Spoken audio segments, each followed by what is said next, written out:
Hey, everybody. Thank you for tuning in. This is another episode of HR Nightmares. I'm Lisa Leath, and this is Amy Conway. Beth Looney. Hey, it's the ladies. Today we are talking about something that's near and dear to our hearts and, frankly, our bank accounts, and that is fractional HR. And honestly, it's more about like fractional business leadership in general, but we're going to speak from like through the lens of, it's our own lens, which is being a fractional HR leader in companies of all sizes across industries of all kinds. And just talk about like, why would you hire a fractional HR leader at an hourly price that's like a consultant price, right? Versus hiring somebody in-house. And we've got probably at this point thousands of clients and examples of folks that we've really helped not only get through tough times, which ain't nobody trying to deal with issues with the people when the people are peopling. So we do that well. But then also I think our sweet spot is really, as fractional HR leaders, is really getting in on the front side of growth and having businesses and CEOs and leadership teams really think about how do we prepare like all the foundational stuff, like the HRIS systems and the benefits packages and the recruiting practices and processes. But like, how do we prepare our people systems and process for getting bigger at rapid scale? Because usually business leaders are very good at their craft and they've started a business because they do something really well, be it in trades or construction or software, but they were never trained on how to strategize on people systems and talent things. So that's where we really do a great job. So I'd like to spend the next kind of 30 minutes or so talking about the advantages, and maybe like conversely talk about when is fractional not right for you. So many times it is right because not only are we can play interim HR leader, we can prepare a function, an HR function, a new HR function for a full-time hire. We can also evaluate your HR function and your HR leader and see if they're good. Nugget, thumbs up, thumbs down. We'll tell you. But there's just so many different disparate angles. We can supplement a great HR team. That's like also very fun. People are like, oh, you'll threaten the HR team. No, we just come in and we're like Oz behind the scenes. So we'll kind of take it from all these different angles. But I so appreciate the years that you guys have spent at Leath HR Group being phenomenal fractional HR leaders for, like I said, companies of all sizes and industries. And so there's lots of stories. There's lots of nightmares that we have dealt with. Oh, good Lord. I'm thinking of the behavioral clinic first off that Beth dealt with. Oh my God. And then they hired an HR person and he died. It was just like, that's a great story. Let's go there. And then, Amy has worked with some fun ones from hospitality conglomerates to construction companies and just lots of fun stories. So when I say fractional HR at its best, talk to me about like one of your favorite customers and why it worked. I have a lot of favorites. Probably the one that I've worked with the longest is, should I say the name? I don't know. Oh, Do they like us? Yeah, they love us. Oh, okay. I hope they love us. Lighthouse Films. Oh yeah, they're the So best. I came in, and it was interesting. So I came in on a conflict resolution case. They are a really small company, and they had some people that just weren't working well together. And so that was how I got the entrance into that organization. We did a DISC assessment, and then there was a DISC, how to work better, how to communicate better. And then I think they saw the value. They're like, oh, you can do this. And they had at the time an operations manager that they paid an inordinate amount of money. And they really didn't know anything about HR, but they were supposed to handle the HR. So there was a big gap. And then we were able to kind of go in there and fill it with the processes and the basics. And now as it's grown, as I've been with them, it's more like business consulting and business coaching. So any ideas about growing or about shifting focus, they bring me in, and I feel really honored to do that work. It's fun. I mean, it's got to be at least 5 years since you've been working with them. Yeah, right? 5 this year. I mean, it could even be 6. No, it's probably 5. Because it was in the fall. It was one of my first groups. Yeah. But isn't it funny how it started from something that they didn't even know that they needed? Right. So many times that Yeah. does happen. And you've actually got a new client, and we won't probably say their name right now, medical healthcare client, because it started with Started an in the same investigation. way. Yeah. Right? Called us Yeah. because we're the experts in sort of like third-party objective handling of, it could be like interpersonal employee conflict, issues. employee And issues. it was large, at a leadership level. So it was appropriate to kind of outsource it based on their current HR structure. And they have an HR team, and their HR team is good. But getting in there and just adding a senior leader level of HR, I think, is where they're going to see the value. Just they've grown tremendously organizationally, and we're just kind of getting started in there. But yeah, I think just having another voice of HR and maybe modernizing some of their HR practices is probably going to be the big opportunities there. Well, I mean, so just to kind of rewind, why Fractional HR, where we started this company is in Wilmington, North Carolina. Now we've got clients sort of up and down the East Coast. But when I started it in 2017, I was coming off of maternity leave with my second daughter and was working at a pharmaceutical company where there were international locations. And it was like, while I was on maternity leave, I'm like, gosh, I've got 2 kids now. I've got a husband that I really like, I want to hang out with. And I'd rather not be like going to the Netherlands on a whim or what. And it was like, what? And Andy used to be like, who's texting you about an HR nightmare now? And so I thought on maternity leave, I was like, what if I just started an LLC and instead of giving away free advice, charging people for it. Now, what? Because the people texting you were not the company necessarily you're working for. It was like everyone you just knew. Everyone. Yes. My right. network, Exactly. My friends, What would my you do? colleagues. You were Yes. giving a lot of Yeah. free advice away. Tons of free advice, and people from all over, people from, an MSP provider, people that worked at banks, people that used to work at Corning that I no longer was their HR person anymore. So like people from all over. And it was like, I should be getting paid for this. And so we took a risk, right? As a family, as you do when you start a business. And Andy was super supportive, and he was like, yeah, you should do this. Like, let's give it. And we agreed, let's give it 12 months and see if you can actually make money doing what I was good at. And that what people were already asking me for, which was HR advice, and make some money. And so it turns out people would pay for it, right? People would That's pay. probably the biggest shocker. You're like, this Oh my is God. going to work. This is gonna someone work. pays to talk to me. This is crazy. And so then it was like probably less than a year into it, I was working with a construction company evaluating thumbs up, thumbs down on their HR person. Turns out it was thumbs down. And that's how I met Beth. She was like interviewing for that role, and she was so good. And I remember where did we meet? Because Folks I Cafe? didn't get right. We And I went to didn't get that job. You were like this, Right. you didn't, but I was like, goody. Yeah, it was because I was in love with you. And so we met at Folks Cafe, and it was like, do you think you would want to come work? And you were like, will we be busy enough? Like that was, I wish I could go back in time. I'm like, Lisa, I really do need to make enough to pay my mortgage. And you're like, I think you're going to be okay. And so like fast forward, 8 years now. It's been amazing. And it turns out in this small city of Wilmington where we started Leath HR Group, the sandbox is plenty big, right? And we've got continues to be pretty good group of consultants here. Between you, Greg, we've got Jim, Michael, Eden's in Richmond. Like we've got now an actual team, and people love the product that they're getting from you guys. So they keep, and the beautiful part is a lot of what we do, of course we do marketing and stuff. Haha, we're on this podcast. But like the word of mouth is so wonderful for Leath HR Group, because people just go and talk to others about the ROI.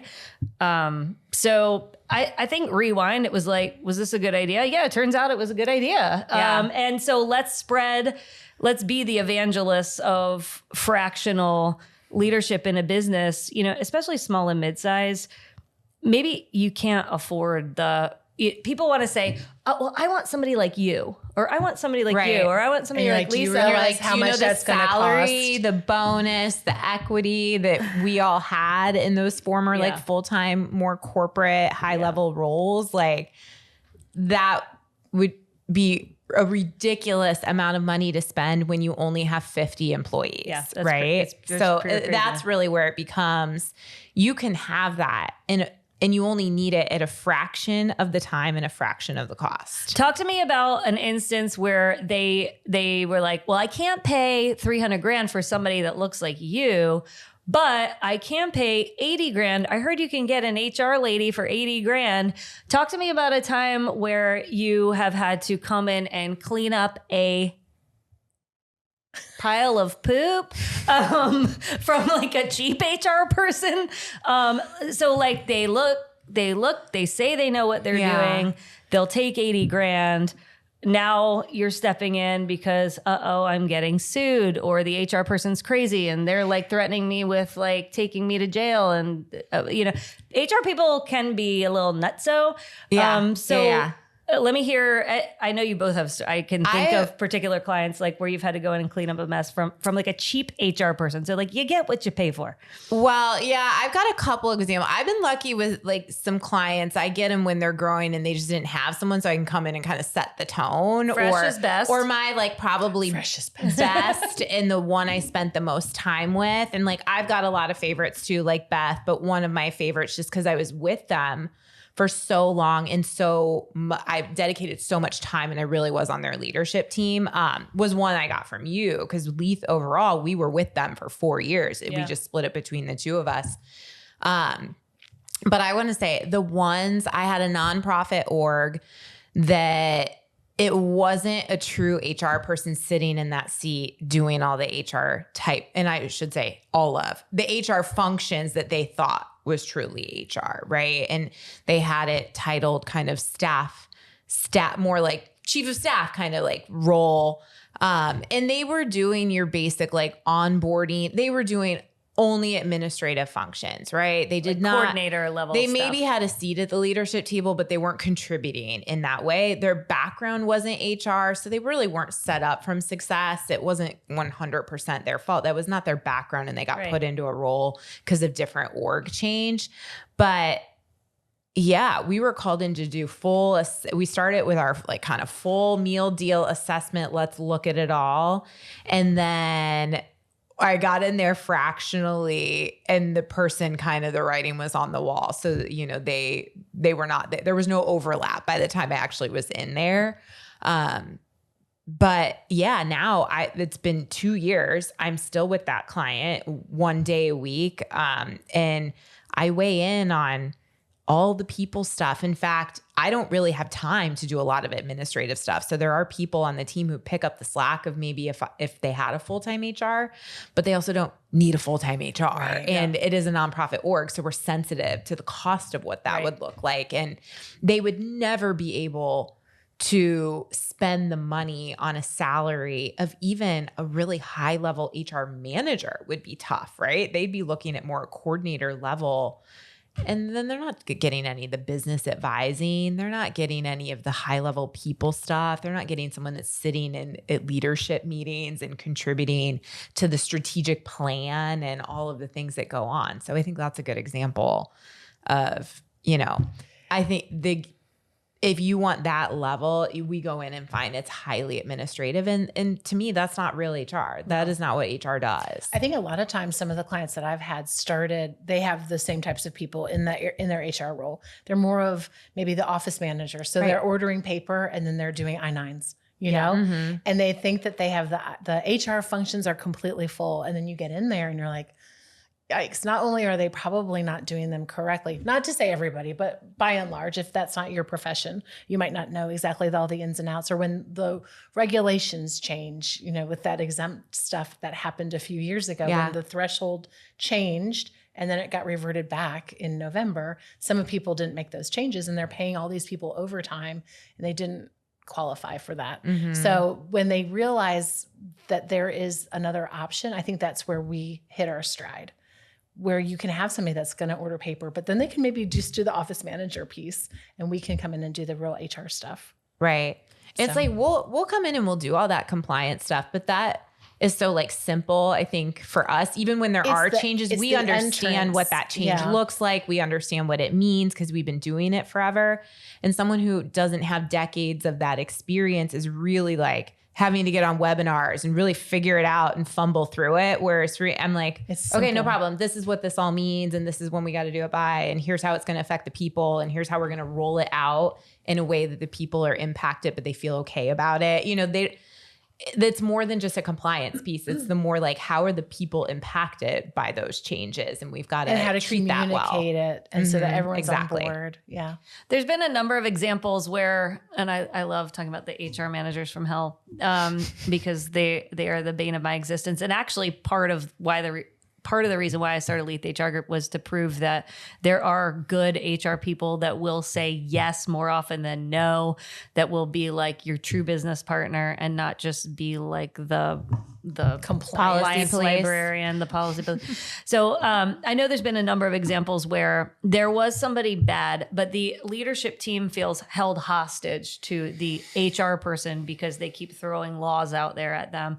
Like, when does a fractional HR leader, like, when have you stepped in and maybe tell a story about, like, lay out for me, like what was the video of like what you walked into with this, you know, hostage holding HR manager who was not good at their job, threatening everyone, creating their own toxic work environment. I can think of an insurance company, a behavioral health company, actually the construction company that we shared. I was going to say, you were the one that took over for that person. Yes, they were like, I took over for you, who was very good HR. Okay, thank you. Yes, I left it in perfect condition for her. But there's like so many examples of where people call us like on the slide and they're like, don't meet me in my office. Meet me at, somewhere around town. And you've had a coffee with them. Right. I've done that many times. From that client that we shared, you know, I was there. You were there 2 years, and then I took over and was there another almost 2 years. And they would still tell stories of that former HR. And they were like, she was scary, super scary. We didn't even want to go talk to her. And then you came in and were like totally rehabbed their whole culture. So by the time I got it, they were in such a good like place already. And it allowed me to step in. And it's funny, it was a construction company. And I think they looked at me like, okay, this luxury retail girl is stepping in, going out in the field, talking to superintendents. I'm like, Louboutins. I can do it. I won't wear my stilettos. I got it. Like, I understand the assignment. But it allowed me to really like elevate it because I ended up spending more time with them than you had available to them. And we were the head of people at their organization until they got big enough and there was enough work and enough projects that it was time to find someone full-time. And I think that's where the magic really happens, is like, we'll be the first ones to say like, okay, there's enough work here. It's time for you to spend the money and get this person here full-time, because I can't do anything more for you. And by the way, when you hire somebody full-time, you've got the bat phone. So like that particular client, they ended up hiring an HR director who's great. And then she can call you whenever, or the leadership team can call you whenever, right? You're on the hook. I talk to that team. I started with a group that I just wrapped up with this past weekend, but I started with an investigation. And that turned into, wow, you sort of know what you're doing. This is crazy and crazy. So surprising. That's gateway drug. I know. I was like, well, I sort of know how to do this. And so then I was brought on to do the HR kind of managing out what was happening. They had lived in such fear and secrecy forever. And it's like, we don't have to live this way, you guys. No. Like, we can be happy and we don't have to have slam doors, quiet, hush, hush conversations. Like, we can be transparent and have good communication. So I came in, helped them kind of get all of that up to speed. Their board started to say, oh, this is pretty cool. We want to have a strategic planning session. So I did that. And it's just kind of funny. Sometimes I think people are like, I can't believe you know how to do all of this stuff. Yeah. It's like, that's why you hire us, because that's what good HR looks like. I know. You know how to do it all. I do think of that in some of our nonprofits. Like, I think back to a couple that I have worked with, and then all of a sudden, like, board members are calling me, asking me about like the leadership group, like, what are your thoughts, you know? And I'm always careful with those relationships, and I want to say good, you know, things about all parties, but things that are helpful and coaching, because a lot of times the executive director's reporting into the board, and what's good for their development. But we really do become a trusted advisor for some of those board members too, that we end up interacting with because we're sitting as a business partner to the executive director. So we get involved in some people stuff. And we have I've had that happen a lot. High altitude view of the organization. And the other thing is that because we're not there every day, maybe we can see it in a different light. Yeah. I think a lot of people kind of get blinded when they're there every single day, and we can kind of see things that are maybe could be helped a little bit better. I think that's a good thing to talk about too, in case I think back to, the client that Lisa and I shared.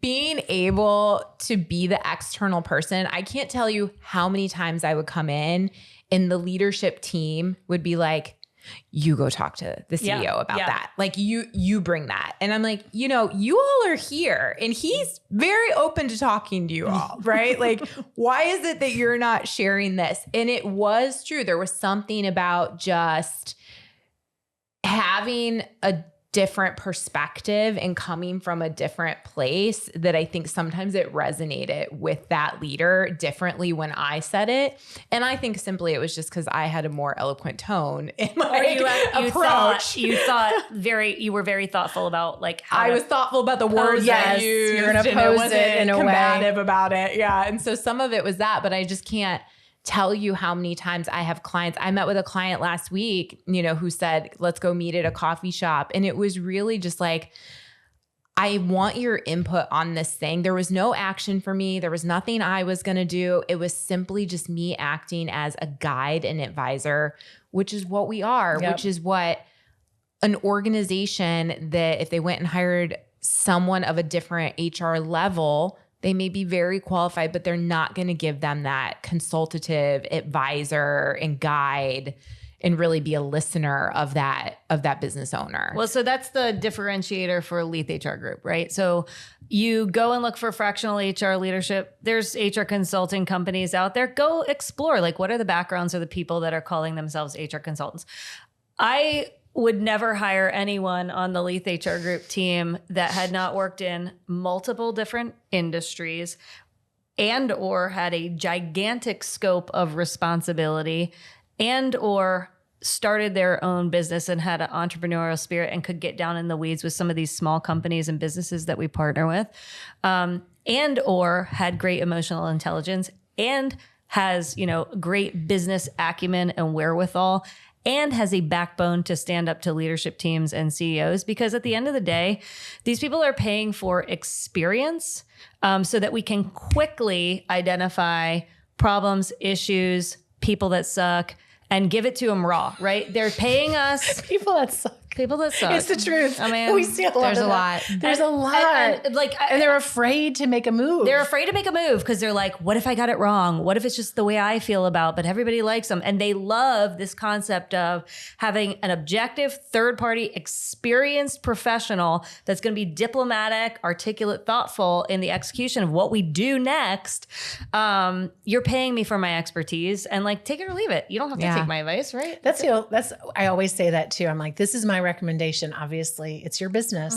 You have to live with the decision. But from the outside perspective, this is what I think the best course of action is. Yeah. And probably 9.9% of the time they take it out of 10. Well, when you think about it, like HR, sometimes for people who don't have good HR, haven't experienced HR, and some companies do it a little bit differently, they always think like HR, like they're the ones that are, firing and hiring and doing all these crazy things. And I laugh, like I've experienced business so much, and it is true because sometimes I have to be the one that's like, you have to fire them. Yeah. Like I was like, oh gosh, I'm like proving this misconception correct sometimes. But that's because the business leaders lack some of the confidence because they are in a little bit smaller scope business. So they're not used to making decisions. I probably made decisions on terminating employment every single day of my career for 18 years. So to me, it was like, do we have the documentation? Have we been fair to the employee? Have we done everything we can do? Okay, it's time to make a decision. We can't hold on to people. You got to drive people to actually running a business. One of my favorite examples of that was, I think that they do get paralyzed in making those decisions. I was working with another construction group, and one of the employees was in the They were doing a final walkthrough for a project, and they one of the employees wanted to fist fight with one of the inspectors and threw down, like, got all That guy's got to bold. give you a permit. Like, Yeah, do not I was fight like, that I don't- guy. So then we bring it back to the group, the executives, and they're like, well, gosh, I mean, he's a really nice guy. We don't have anything written about that, of him acting that way before. I'm like, you can let him go today. Do you want this guy on your team? And so it's kind of maybe also giving them the courage. I think that's what we do a lot too. It's is like we we're give giving them the permission courage. to go ahead and make that tough decision. And they know that they want to make the decision, but I think they're afraid of a lawsuit. They're afraid of wrongful Everyone's afraid termination. of everything. Yeah, and it's like we're giving them the confidence to do that. Totally. I think it's funny now. I remember going back to like first meeting with you 4 years ago now. It's been At True Blue. Yeah, we went to lunch and We both got salads. How do you remember? It's the only thing I can eat there. It's a steak place. But I remember sending Lisa my resume and be like, I think you should hire me, basically. And she did, luckily, 4 years later. But She was like, why didn't you call my references? I was like, I liked you. It's like we like, hit give me it your off. references. I'm gonna call them. Then they all told me she never did. But I think References what's are funny bullshit. is because I had only ever worked for one company and I did something so specific, but I had like the big scope that you talked had a about. huge I was scope. senior certified. Like I had all of that, those other things that you spoke to. But I remember not being confident in being able to do a consultant type thing. I'm like, well, I don't know. Like, can I do this? And I remember you laughing and being like, you trust me. You can do this. And then I got in there and I was like, oh God, I can do this. And I realized like, yeah, like what I was doing every day and giving that kind of experience to these small and mid-sized businesses, how valuable I felt that's that way really been. the first sales call that we went on together, and then we landed law the job, and I was like, That was oh one my of the gosh. best sales So calls now ever. it's like, now I've got to do this. I'm like, do I have the skills? And you said the same thing. You're like, Yeah. yeah, you do it every day. I could see Because I didn't know at that time, like, what does a consultant do? You know, like, And then I was reporting back anything to you. and I was everything. like, today I did this, Yeah. and you're like, you're a consultant. You're good. You Yeah. don't have to report to me. Yeah.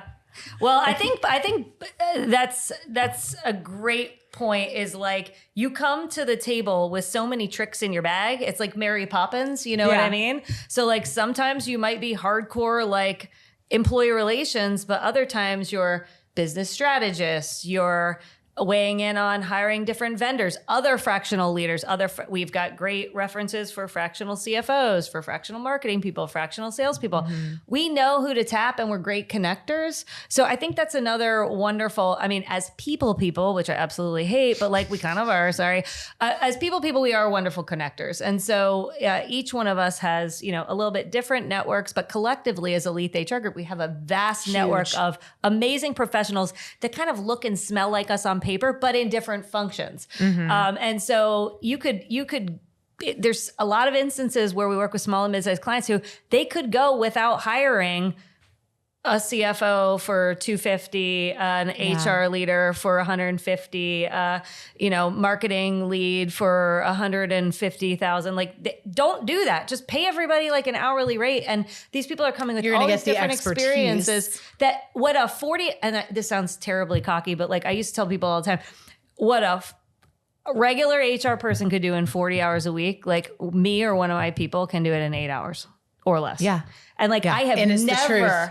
never been like told that, oh, you took more time than I thought it would take. You said you were going to get it done in this miraculous amount of time and like you didn't do it. I've never said that I hadn't delivered. So like, and I know you haven't either. So I love the fact that we're telling people straight up, and we never accuse of like overcharging people or whatever. Like, we're only going to charge you what you For the use. work. You know what I mean? And if it takes less than we even thought, hey, it'll take 8 hours, but it takes us 6. Guess what? You get charged. You get charged 6 hours. Right. Well, one of our clients we had for a good long time, and that was an interesting one because you talked about the different ways that we can plug in. We plugged in for that one really just for cultural change. They had their CEO pass away. Oh my gosh. And they were like a ship without a rudder. They were lost. And so it came in and small it was company. oh my gosh. And really it was sure some HR things, but it was more just building their confidence that they had it in this new leadership role. And so that was really great. But then eventually we had completed all the tasks. They were really good on their own. They hired a finance director who knew how to do the stuff. Yeah. And so I was like, I'll be on standby. And so they've called me occasionally, but you're right. We don't overstay our welcome either. No, never. I think, we're really good about moving to an ad hoc as needed. We're always here. And I can't tell you like how many clients we've like gone back into, right? That's so it's like, or I get called back. You know, I've been called back to clients where I was there fractionally and then they've hired someone full time and then they call me back to do like trainings. Cause sometimes it's nice to just have a different person doing some of those trainings than your regular HR. So they keep us on standby for some of that, like learning and development things, or maybe some recruiting needs, you know, us as a company. Or like I'm starting next week with someone that I went in a year ago and kind of did projects and then trained up who they kind of had. And that person is still with that company, but she's moved into a different kind of role. And so their operations person was like taking on a lot of HR and he needs to be doing other stuff. And they explored some other options. And then finally they were like, let's just call Amy back, you know? And so it's because you become their trusted confidant. I have a group we started when I was not really doing a lot with you, Evolution Wellness. Do you remember that? Oh yeah, I love them. They were great. And so they really needed help in the beginning with a handbook and kind of some of the basic things with some policy development.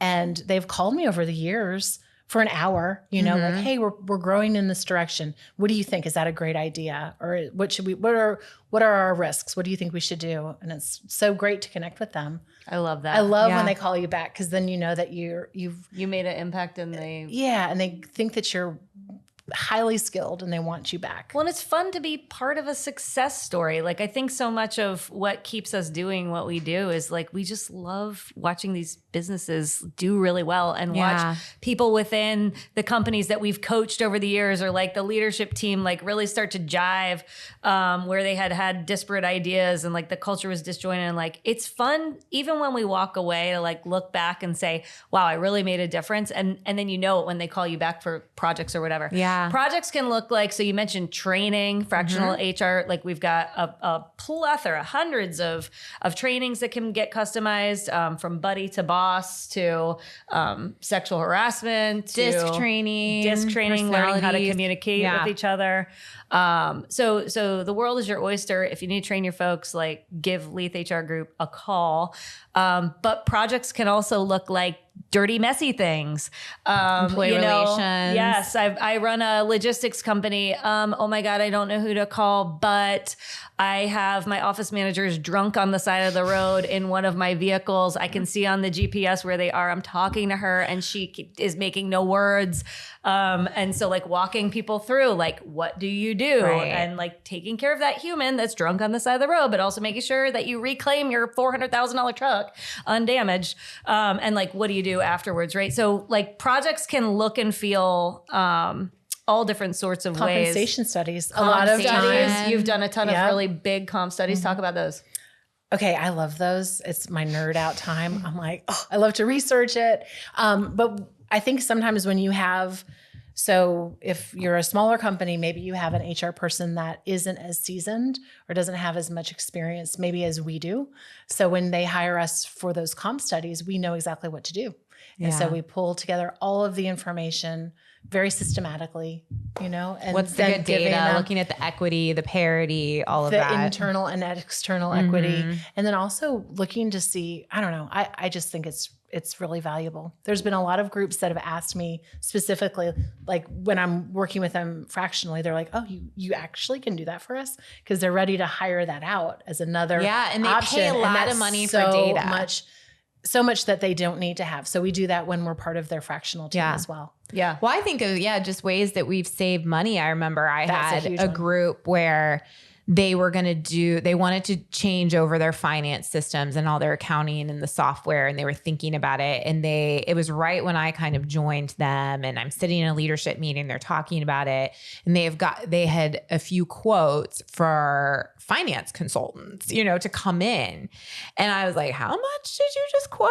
And it was crazy. It was a nonprofit and they were about to pay like $15,000 to $20,000 to do a full view and a consultant. I'm like, that's too much. And I referred them to someone that we worked with that I knew would provide a similar type service at a fraction of the cost. And maybe they weren't spending quite as much time, but I knew the org already well enough because I'd been in there several months that I was like, I don't think you're going to end up making the changes to pay that amount of money. I just knew already. I'm like, you guys are not going to spend the money on the software that they're going to recommend, like all of these things. So because I already knew the organization, I knew enough about the finance part of it that I thought that was just a waste of money. Yeah. And it was, because guess what? They're still using the same software they were using 2 years ago. That was good advice. Yeah.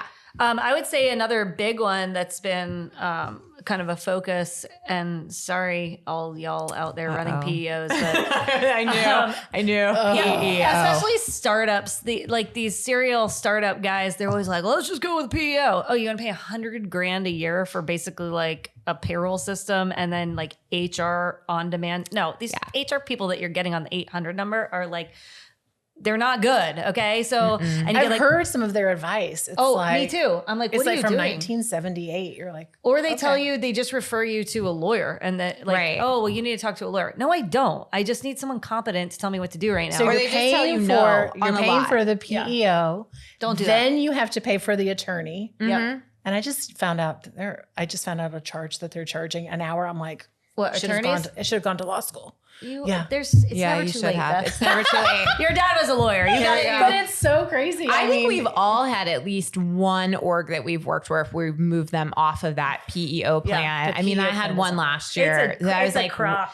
I had one that they were paying 1% of the payroll. And I was like as a commission, basically. It was, to yeah. the And I was like, PEO.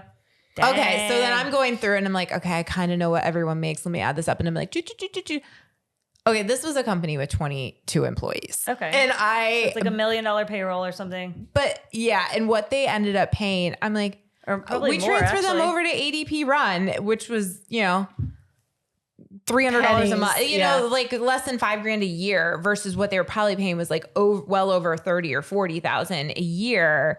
And that is good for what they need it for. Because I also talked to some of the people they were getting at that service where they would send back messaging and say, we can't do that. I'm like, what do you mean you can't do it?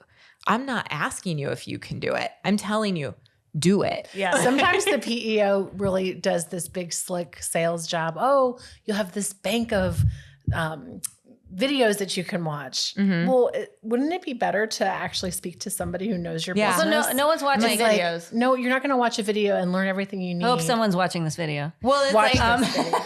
but also we don't need to watch videos, and like we could just be here and just be tell doing this you. anyways. And I could just be Exactly. speaking to the human that has Exactly. the question face to face and answer their question instead of giving them a 1-800 number to someone who has very little background in this and is just kicking them back because they're telling them no and they're going to come to me anyway. Yeah, if you want to save like 100, that you're an average smallish company, 20 employees, you want to save 100,000 a year, and like getting off your PEO is a great place to start. Our team project manages it and goes out and shops the insurance plans with brokers, gets on a good HRIS system, whether it's ADP or whatever, like Workday, Paycor. It does. They're all they're all a little different. We can get you on any of them. They all have different features that make them different for companies. That's right. We date everyone over here at Leath HR Group. But like date everybody. blowing the PEO up and dismantling it. And it's not a lot to manage. That's the crazy part. People get wooed into, I'm going to get this buying power in insurance plans. You don't. You actually don't. Well, they also, I feel very strongly about this. They fool you. So we had a group that was going to have a 28% increase in their insurance year to year. And then they're like, but the PEO is only going to be 2.6. Okay, they're going to be 2.6 this year. Once they have you hooked in. Then next year it's going to go back to the 28%. And they think that they're getting this great deal. And you try to tell them, but sometimes you hope that people have the wisdom to realize that you're not trying to sell yourself. You're trying to help them. Yeah. I think that's another point of differentiation we have really made is the amount of benefits conversations. And mind you, when I came into consulting, I had a major company that had an entire benefits team. So I was not a decision maker on Center of benefits. excellence. So I did, But you came in confidently. I knew enough I knew more than anybody else in the room, basically, right? And I knew enough to really challenge some of the brokers that we were like, no, that isn't the best we can do, or you need to go shop the market. Or it was understand like, hey, you're a small group, so you don't get to shop the market. The plans you get are the plans you get. And like educating those business leaders on why those premiums go up at different times in different years and what that looks like. Like, sometimes the benefits brokers for small groups, those under 25, do not always get the time and attention that you get if you're a larger company. They're kind of the afterthought. So I think having someone in there that has enough background and can give some education. And that's where I think like there's a lot of HR out there that doesn't have that kind of experience. Yeah. Or stand up to the brokers. I mean, there's so many times where the brokers are just sort of like going with a script. Yeah. And like, well, I'm going to save you money and we're going to carve out these people that have specialty drugs. And it's like, I've been in a scenario where I'm like, I don't want to carve those people out. I want to have a great culture where people can get healthy. And if that means as a cost of doing business, I have to pay more for the prescription plans, I'm willing to do that. So don't go and assume that because like different businesses have different principles. Some businesses want to save as much money as possible and offer the bare minimum. Other businesses would like to offer very robust plans because it keeps people healthy in a proactive manner. So like, I think a lot of times brokers just assume a lot about what a business wants. And so we can really do a good job like setting them straight and getting what the business needs. Well, I think because we work with so many, like I see the different quality of service that's being provided across the board. So it allows me to really challenge. Like I have a new group that I'm working with, and I was like, okay, like send me all your benefit stuff so I can like send this to employee, blah, blah. They send me what they've been provided. And I'm like, what is this? No, I want a pamphlet that tells an employee how to log into Blue Cross Blue Shield and where to 1-800 number. I'm like, this is just a basic form that tells them the price. No, I expect more. I expect more for what we're paying for. And because of the experience, and I work with, lots of them across town, I'm going to do it in a respectful way and a business professional way. But I've really gone back and said, here's what I expect, because I know, because I'm getting this from other clients and other brokers that I work with. I want an 8-page pamphlet with an EAP guide and a 1-pager for health wellness. I'm like, I don't want I'm not giving an employee just like, here's the price. Yeah. No, you can do better. We talked about a lot. We always do. Why fractional HR? You get a stronger, more robust person helping you than for a better price, for a lower price. Why fractional HR?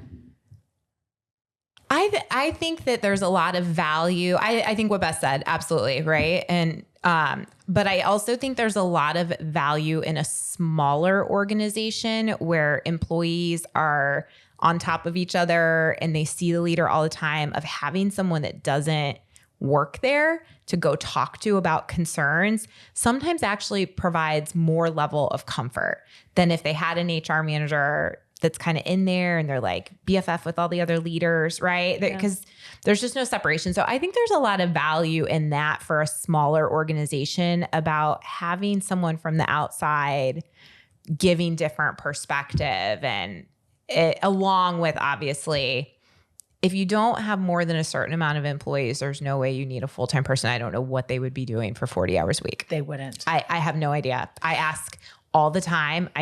we have clients that are ready and they want a full-time person. And sometimes we're like, yeah, and we're going to help you hire them. We're going to train them and onboard them. And that's great, because we support this. You're at the head count where we think you need it too. And there's some I'm like, okay, that's your call, but I don't know what they're doing for 40 hours because I'm here 8 and like, I'm good. Yeah. I got all my stuff done. Yeah. And then I had some time extra to sit in on that meeting, you know? So yeah. Awesome. Thank you. What I would say too is like, why Leath HR Group? And it's our tagline, which is we have global business experience, but we are completely dedicated to a local business focus and being your HR person. So thank you for tuning in, and thanks for all your inputs and thoughts on fractional HR leadership. This is HR Nightmares. Make sure you like us, subscribe, follow, share with everybody in your network. We're on all the socials, leathrgroup.com. If you have HR questions for us, we love taking anonymous questions on the leathrgroup.com website under HR Nightmares. Submit those. We'll answer and give you free HR advice. We are not your HR consultants. We want to be. So make sure you reach out. We look forward to seeing you on the next episode. Thanks a lot. Bye.